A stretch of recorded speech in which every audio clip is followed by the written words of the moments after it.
Hi friends, welcome back to Kalvi Craft. இன்னைக்கு video ரொம்ப special. ஏன்னா நம்ம சேனலில் முதல் தடவை ஒரு பயாலஜி கிளாஸ் பார்க்க போகிறோம். ஸோ இந்த வீடியோவில் நம்ம பார்க்க போகிறது சிபிஎஸ்சி கிளாஸ் 9 சயின்ஸ் எக்ஸ்ப்ளோரேஷன் புக்கில் இருக்க chapter 2 cell the building block of life. Honestly சொல்லணும்னா ஃபிசிக்ஸ் அண்ட் கெமிஸ்ட்ரியை கம்பேர் பண்ணும்போது பயாலஜியில் தியரி ரொம்ப அதிகமாக இருக்கும். அதனால தான் நான் இவ்வளோ நாள் இதை எடுக்காமல் அவாய்ட் பண்ணிட்டு இருந்தேன். ஆனால் நம்ம கமெண்ட் செக்ஷனில் ஒரு ஸ்டூடெண்ட் பயாலஜியும் கொஞ்சம் எடுங்கன்னு கேட்டிருந்தாங்க. ஸோ அவங்களுக்காக தான் இந்த சின்ன முயற்சி. இந்த வீடியோக்குள்ள போறதுக்கு முன்னாடி ஒரு சின்ன ரிக்வெஸ்ட். இந்த கிளாஸ் ஃபுல்லா பார்த்துட்டு இந்த வீடியோ உங்களுக்கு யூஸ்ஃபுல்லா இருந்துச்சா, இன்ட்ரெஸ்டிங்கா இருந்துச்சான்னு சொல்லுங்க. ஒருவேளை போரிங்கா இருந்தாலுமே கமெண்ட்ல சொல்லுங்க. உங்க ஃபீட்பேக்கை வச்சு தான் நான் நம்ம சேனல்ல தொடர்ந்து பயாலஜி கிளாஸஸ் எடுக்கலாமா இல்ல வேண்டாவா அப்படின்னு சொல்லிட்டு டிசைட் பண்ண போறேன். சரி, இப்போ டைம் வேஸ்ட் பண்ணாம let's get into the video. Cell the building block of life. ஒவ்வொரு லிவிங் பீயிங் ஆர்கானிசம்ஸ் நம்ம எர்த்ல இருக்கிறது எல்லாமே செல்லால உருவானது தான்.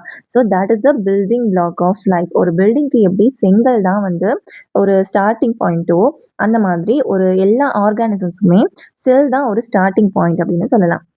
வாங்க இப்போ லைன் பை லைனா பார்க்கலாம். It is widely accepted amongst the scientific community that life originated in water.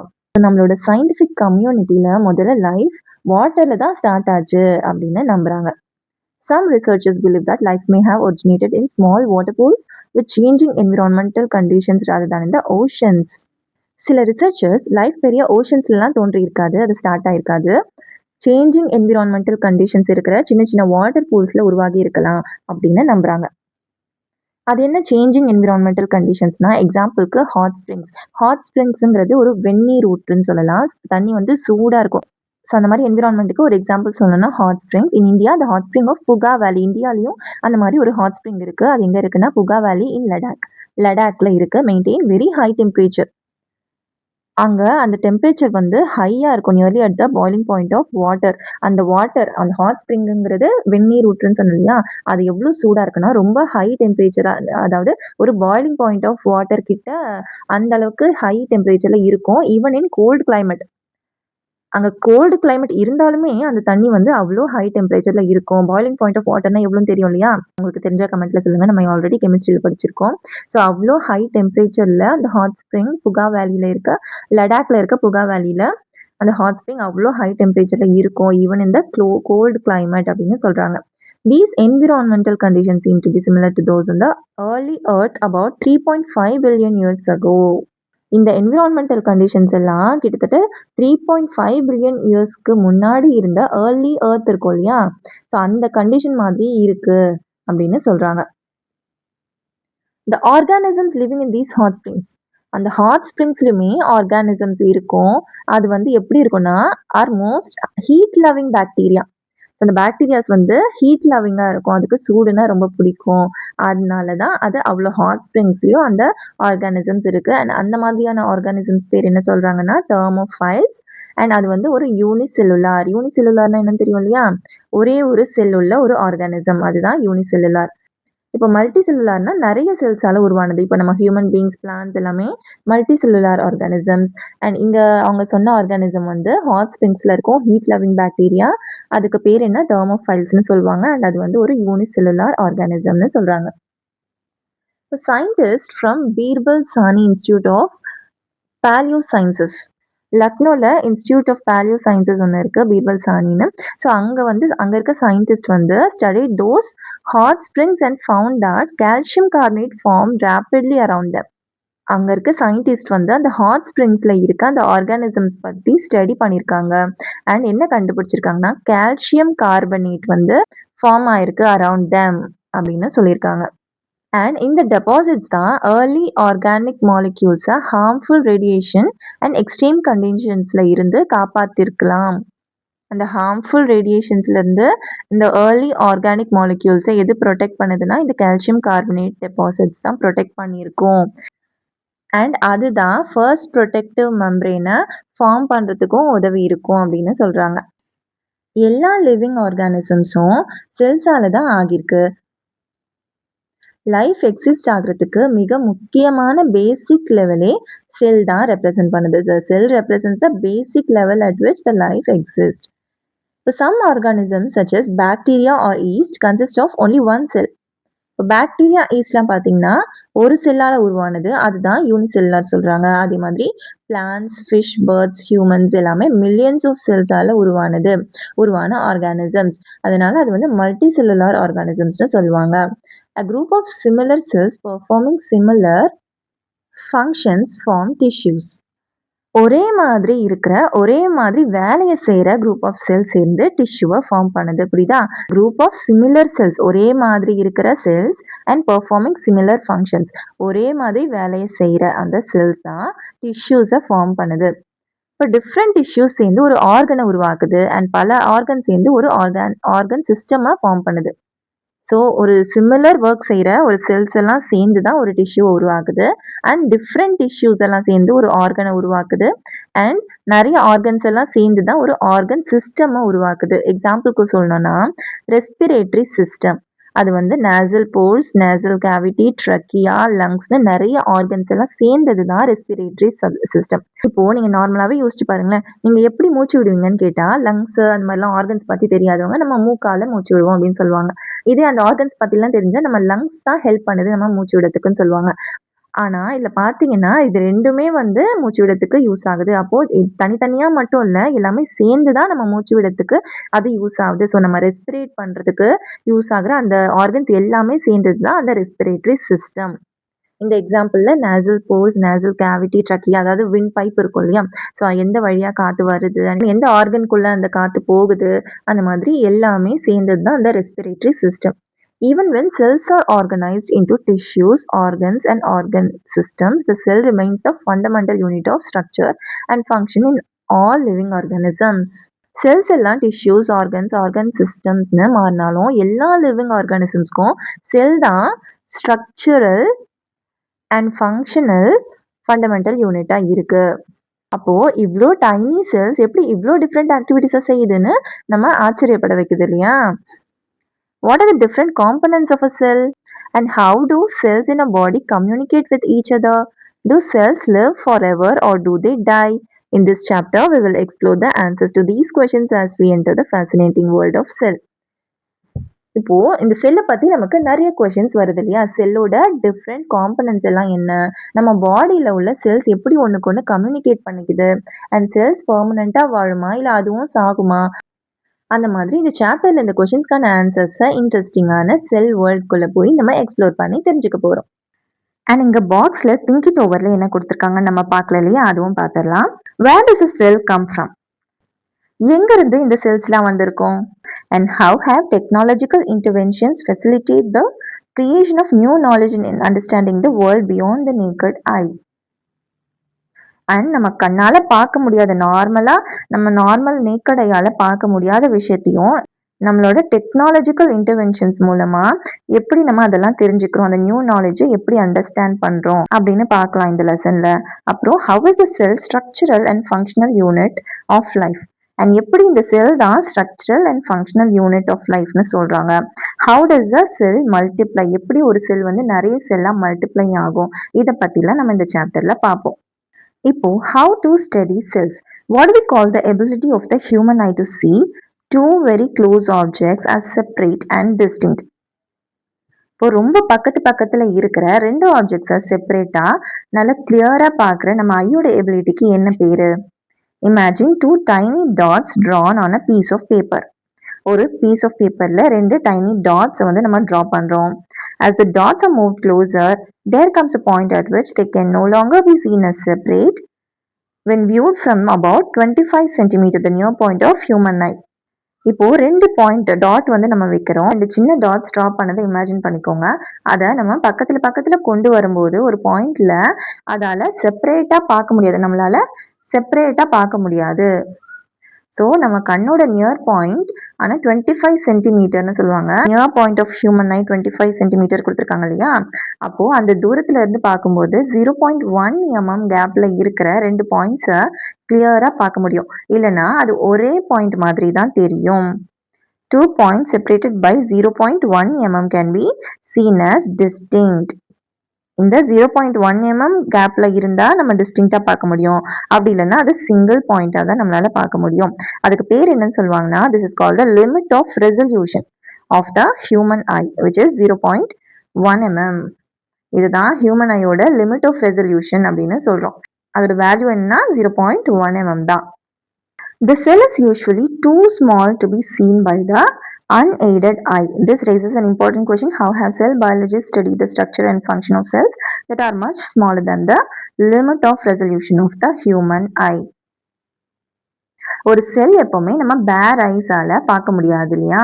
அப்போ ரொம்ப சின்னதா தான் இருக்கும். அப்போ இது ஒரு முக்கியமான கொஸ்டினை ரைஸ் பண்ணுது. நம்ம ஐயோட லிமிட் ஆஃப் ரெசல்யூஷனை விட ரொம்ப சின்னதா இருக்கிற செல்ஸோட ஸ்ட்ரக்சர் அண்ட் ஃபங்க்ஷனை செல் பயாலஜிஸ்ட் எப்படி ஸ்டடி பண்ணாங்க?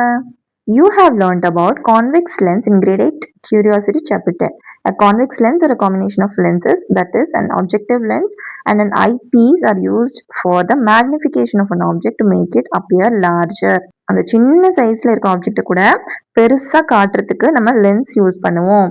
ஆப்ஜெக்டிவ் லென்ஸ் அண்ட் ஐபீஸ்ங்கிற அந்த ரெண்டு யூஸ் பண்ணி நம்ம ஆப்ஜெக்டை மேக்னிஃபை பண்ணுவோம். நீங்க கான்வெக்ஸ் லென்ஸ் பத்தி படிச்சிருப்பீங்க இல்லையா ப்ரீவியஸ் கிளாஸஸ்ல. ஸோ ஒரு கான்வெக்ஸ் லென்ஸ் இல்லை லென்சஸோட காம்பினேஷன்ஸ் ஐபீஸ் அண்ட் ஆப்ஜெக்டிவ் லென்ஸ்னு ரெண்டு லென்ஸை வந்து வச்சு யூஸ் பண்ணி ஒரு ஆப்ஜெக்டோட மேக்னிஃபிகேஷனை பெருசாக்கி பார்க்கலாம். Robert Hooke was the first person to observe a cell in 1665.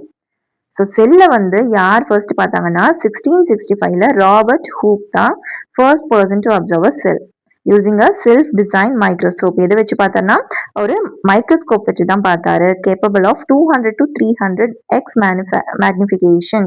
அது எவ்வளோ மேக்னிஃபை பண்ணுச்சுன்னா 200x to 300x வந்து மேக்னிஃபை பண்ணுச்சு. And by examining a thin slice of காக் he observe small box like compartments and name them cells.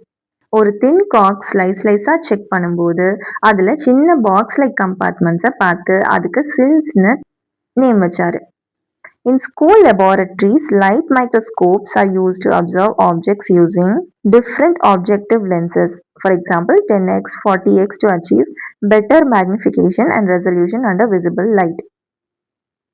School லேப்ஸ்ல light microscopes use பண்ணி visible light அடியில் நல்ல மேக்னிஃபிகேஷன்ஸ் அண்ட் ரெசல்யூஷன்ஸ் கிடைக்கிற different objective lenses use பண்ணுறாங்க. உங்கள் school லேப்ல இருக்க மைக்ரோஸ்கோப் பார்ட்ஸை எக்ஸ்ப்ளோர் பண்ணி டிஃப்ரெண்ட் மெட்டீரியல்ஸோட ஃபைன் ஸ்ட்ரக்சரை பார்க்கலாம். ஸோ உங்கள் ஸ்கூலில் மைக்ரோஸ்கோப் இருக்கும் இல்லையா, அதோட டிஃப்ரெண்ட் பார்ட்ஸ் என்ன இங்கே ஒரு டயக்ராம் கொடுத்துருக்காங்க பாருங்க. Structure of a light microscope. So இதை பார்த்தாலுமே இங்கே நிஜமான மைக்ரோஸ்கோப் உங்கள் ஸ்கூலில் இருக்கும். அதை பார்க்கும்போது இதெல்லாம் என்ன பார்ட்ஸ், என்ன எதுக்கு யூஸ் ஆகுது, அதை பற்றி நீங்கள் நல்லா தெரிஞ்சுக்கோங்க. ஏன்னா இப்போ பயாலஜியை பொறுத்த வரைக்கும் நமக்கு தியரியாக படிக்கும்போது கொஞ்சம் ஞாபகம் வச்சுக்கிறதுக்கு கஷ்டமாக இருக்கும். இந்த மாதிரி நீங்கள் நேரில் பார்க்கும்போது அது உங்களுக்கு ஞாபகம் வரும் ஈஸியாக. ஸோ உங்கள் ஸ்கூலில் பார்க்கும்போது அந்த மைக்ரோஸ்கோப்போட பார்ட்ஸ் பற்றிலாம் நல்லா பார்த்து வச்சுக்கோங்க. Under the microscope, you will see a magnified image of an object. Can you estimate its actual size? இப்போ மைக்ரோஸ்கோப்ல பார்க்கறது வந்து ரொம்ப சின்ன சைஸ்ல இருக்க ஒரு ஆப்ஜெக்ட் தானே நம்ம பார்ப்போம். அப்போ அதோட சைஸை நம்மளால எஸ்டிமேட் பண்ண முடியுமா மைக்ரோஸ்கோப்ல பார்க்கறத வச்சு? அது எப்படி பண்றதுன்னு ஒரு ஆக்டிவிட்டி கொடுத்துருக்காங்க. Let us estimate the size of a cell. So அதுக்கு முன்னாடி இந்த மைக்ரோஸ்கோப்போட ஸ்ட்ரக்சர் பார்த்துடலாம். இப்போ மேலே நம்ம கண்ணு வச்சு பார்ப்போம் இல்லையா, அதுக்கு பேர் தான் ஐபீஸ். அப்புறம் இது வந்து பாடி டியூப்.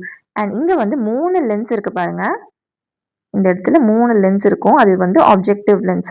ஸோ வந்து 2 பேர் ஆஃப் டிஃப்ரெண்ட் லென்சஸ் கூட யூஸ் பண்ணலாம் அப்படின்னு சொன்னாங்க இல்லையா. ஒரு ஐபீஸ் அண்ட் ஆப்ஜெக்டிவ் லென்ஸ்னு காம்பினேஷன் ஆஃப் லென்சஸ் அதுதான் இங்கே மைக்ரோஸ்கோப்ல யூஸ் பண்ணியிருக்காங்க. அப்புறம் இங்கே வந்து ஸ்டேஜ் இருக்கு, அங்கே தான் நம்மளோட ஆப்ஜெக்டை வைப்போம். அண்ட் கீழே வந்து மிரர் இருக்கு. அண்ட் இது வந்து பேஸ், அந்த ஸ்டாண்ட் நிற்கிறதுக்கு. அண்ட் இது வந்து ஹேண்டில், நம்ம அதை தூக்கி வைக்கணும்னா யூஸ் ஆகிறதுக்கு. ஃபைன் அட்ஜஸ்ட்மெண்ட் நாப், அதை வந்து ஃபோக்கஸ்டாக கொண்டு வரதுக்கு ஒரு அட்ஜஸ்ட்மெண்ட் நாப் இருக்கும். அண்ட் கோர்ஸ் அட்ஜஸ்ட்மெண்ட் நாப், இதுவுமே ஒரு அட்ஜஸ்ட்மெண்ட் நாப் தான். இதெல்லாம் அட்ஜஸ்ட் பண்ணி நம்ம அதை ஃபோக்கஸ்டாக கொண்டு வரணும். நம்ம பார்க்க வேண்டியது கிளியராக தெரிகிற மாதிரி. அண்ட் இங்கே ஒரு டயக்ராம் கொடுத்தாங்க சைடில், அது நம்ம பார்க்கணும் இல்லையா, அது பார்க்கலாம். Size of the objects and is visibility through unaided to aided eye. நம்ம நார்மல் ஐயால எது பார்க்க முடியும் அண்ட் பார்க்க முடியாது, ரொம்ப சின்ன சைஸ்ல இருக்கிறதெல்லாம் பார்க்க முடியாது இல்லையா, அதெல்லாம் ஒரு லைனாக கொடுத்துருக்காங்க, பார்க்கலாம். இங்கே பார்த்தீங்கன்னா ஸ்டார்டிங்கில் 1 கிலோமீட்டர்லேருந்து 100 மீட்டர் 10 மீட்டர் சைஸில் இருக்க அந்த ராக்கெட், நீம் ட்ரீ அதெல்லாம் நம்மளால் பார்க்க முடியும். அண்ட் ஹியூமன் ஹைட், ஒரு ஹியூமன் இருந்தாலுமே நம்மளால் நார்மல் ஐயால் பார்க்க முடியும். அண்ட் கிரேட் இண்டியன் பர்ட், ஒரு பேர்டை நம்மளால் பார்க்க முடியும். ஒரு எக்கை நம்மளால் பார்க்க முடியும். ஸோ ஒரு ட்ரீ வந்து பெருசாக இருக்கும், அதனால ரொம்ப நல்லாவே பார்க்கலாம். அதனால தான் இங்கே டார்க் க்ரீனாக கொடுத்துருக்காங்க. இங்கே வந்து சின்ன சைஸ் வர வர நம்மளோட நேக்கட் ஐல பார்க்கறதுக்கு கொஞ்சம் கஷ்டமாக இருக்கும். அதனால எக்குக்கு வரும்போதெல்லாம் அந்த லைன் வந்து ஷேட் ஆகுது பாருங்க. இங்கே ஃபிஷ் எக்லாம் ரொம்பவே சின்னது, அதனால இந்த ஷேட் வந்து கம்மியாயிடுச்சு. ஸோ நம்ம நேக்கட் ஐயால பார்க்கக்கூடிய அளவு வந்து கம்மியாயிட்டே வருது. இப்போ இங்க பார்த்தீங்கன்னா amoeba, most plant and animal cells, nucleus, most bacteria, mitochondria இது எல்லாமே லைட் மைக்ரோஸ்கோப் மூலமா பார்க்கலாம். நம்ம நேக்கட் ஐயால பார்க்க முடியாது. அண்ட் அதுக்கும் பார்த்தீங்கன்னா ஸ்மாலஸ்ட் பாக்டீரியா, வைரஸஸ், ரைபோசோம்ஸ்லாம் லைட் மைக்ரோஸ்கோப்பால கூட பார்க்க முடியாது. எலக்ட்ரான் மைக்ரோஸ்கோப் அதுக்கு தேவைப்படும். ஸோ நம்ம ஸ்கூல்லலாம் யூஸ் பண்ணுறது அதெல்லாம் வந்து லைட் மைக்ரோஸ்கோப் அண்ட் எலக்ட்ரான் மைக்ரோஸ்கோப்லாம் ரிசர்ச்சர்ஸ்க்காக யூஸ் பண்ணுவாங்க. அதெல்லாம் ரொம்பவே சின்னதான ஆப்ஜெக்ட்ஸை பார்க்கறதுக்கு உதவுது. இப்போ proteins, lipids, small molecules, atoms வரைக்கும் இந்த எலக்ட்ரான் மைக்ரோஸ்கோப்பில் நம்மளால பார்க்க முடியும்.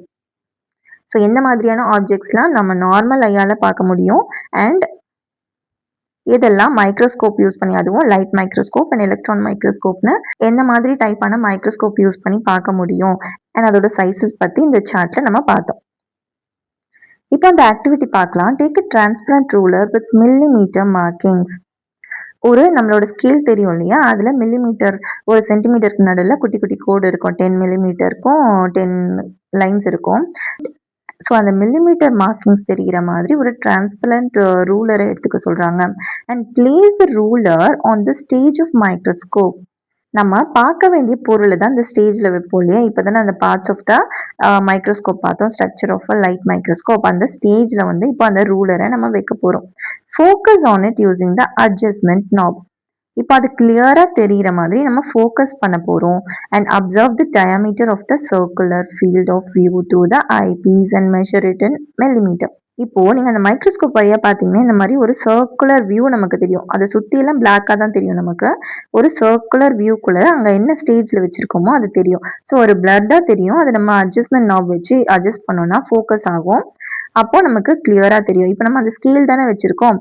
அப்போ அந்த ஸ்கேலில் இந்த டயாமீட்டர் ஆஃப் த அந்த circular field of view through ஐபீஸை பார்க்க போகிறோம். நமக்கு தெரியுது இல்லையா, அது ஃபுல்லாகவே எத்தனை எம்எம் வருது அப்படின்னு அந்த ஸ்கேலில் வச்சு, அந்த ஸ்கேலில் எம்எம் இருக்கும்ல, அது எத்தனை எம்எம் வருதுன்னு நம்ம மெஷர் பண்ணிக்க போகிறோம். இப்போ நமக்கு இது மாதிரி சர்க்கிள் தெரியுதுன்னா, இப்போ நம்ம ஸ்கேல் வச்சுருப்போம்ல, அப்போ நமக்கு இங்கே லைன்ஸ் தெரியும். 1 2 3 4 5ன்னு அந்த மாதிரி லைன்ஸ் நமக்கு தெரியும். ஸோ இந்த டயாமீட்டருக்குள்ளே எத்தனை லைன்ஸ் இருக்குது அப்படின்னு பார்க்கணும். ஃபார் எக்ஸாம்பிள் ஒரு 5 லைன்ஸ் இருக்கு. அப்போ இது வந்து இந்த டயாமீட்டர் வந்து 5 mm அப்படின்னு வச்சுப்போம். அப்போ convert the diameter from mm to micrometre. இப்போ நம்ம ஒரு ஆப்ஜெக்டை அது உள்ள பார்க்குறோம்னா அது அதை விட குட்டி குட்டியா இருக்கும்ல, அதனால நம்ம 5 mmன்னு வச்சுக்கலாம அதை மைக்ரோமீட்டருக்கு கன்வெர்ட் பண்ணிடலாம். ஸோ தட் அந்த ஆப்ஜெக்டோட அந்த செல்ஸோட சைஸை நம்மளால மெஷர் பண்றதுக்கு ஈஸியா இருக்கும். Suppose the diameter of the visible field is 5 mm, meaning 5 into 1000 equal to 5000 micrometer. எப்படி mmல இருந்து மைக்ரோமீட்டர் கன்வெர்ட் பண்ணோம்னா 5 into 1000 பண்ணணும். இப்போ மைக்ரோமீட்டர் பெருசா மில்லிமீட்டர் பெருசான்னு உங்களுக்கு தெரியும் இல்லையா. சென்டிமீட்டருக்கு சின்னது மில்லிமீட்டர், மில்லிமீட்டருக்கும் சின்னது தான் மைக்ரோமீட்டர்.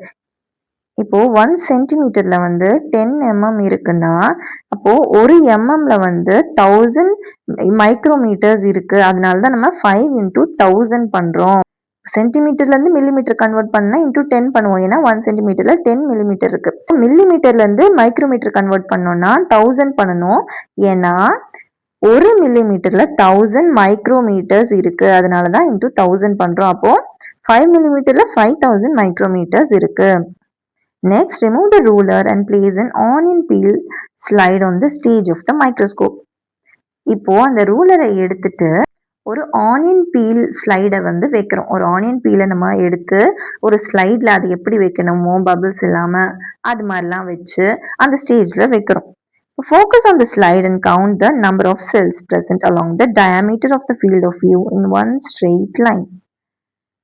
இப்போ அந்த ரவுண்டா நமக்கு தெரியுமா மைக்ரோஸ்கோப்ல பார்க்கும்போது அதுக்குள்ள குட்டி குட்டியா நிறைய ஆனியன் பீல் செல்ஸ் வந்து நமக்கு தெரியும்.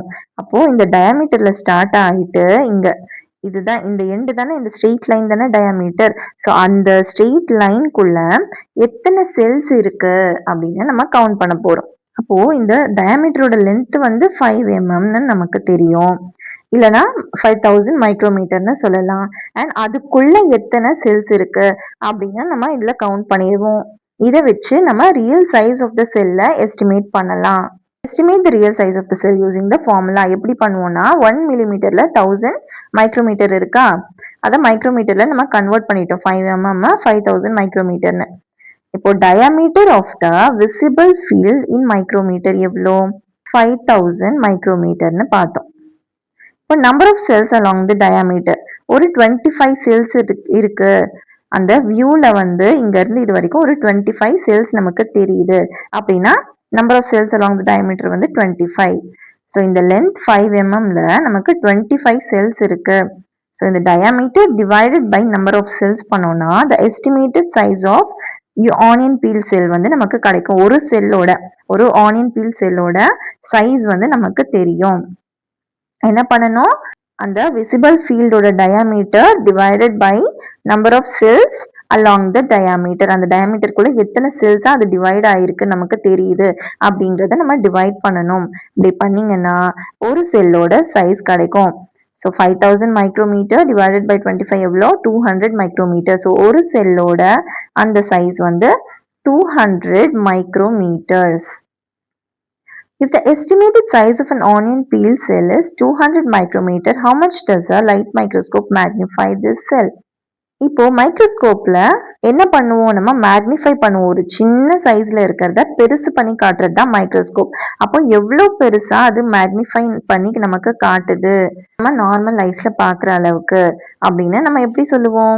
The total magnification of a microscope depends on its magnifying power of the eyepiece and objective lens. இப்போ நம்ம அந்த டயக்ராம்ல பார்த்தோம் இல்லையா, ஐபீஸ் ஒன்று ஆப்ஜெக்டிவ் லென்ஸ் ஒன்று ரெண்டு இருக்கும்னு. அது ரெண்டுத்தோட மேக்னிஃபைங் பவரை நம்ம மல்டிப்ளை பண்ணணும். அப்போ அதுதான் the total magnification of the மைக்ரோஸ்கோப்னு சொல்றோம். ஸோ அந்த அளவுக்கு அது மேக்னிஃபை பண்ணி காட்டியிருக்கு. If both eyepiece and then objective lens have the magnifying power of 10x, இப்போ ஐபீஸ்க்கும் ஆப்ஜெக்டிவ் லென்ஸ்க்கும் மேக்னிஃபைங் பவர் வந்து 10x இருக்குன்னு வச்சுக்கோங்க. அப்போ அதில் எடுத்து நம்ம மல்டிப்ளை பண்ணோம். 10 into 10 100. அப்போ டோட்டல் மேக்னிஃபிகேஷன் என்னவா இருக்கும்? 100x இருக்கும். அப்பனா this means that a cell with an estimated cell of 200 micrometer will appear 100 times larger. 100xங்கிறது என்ன?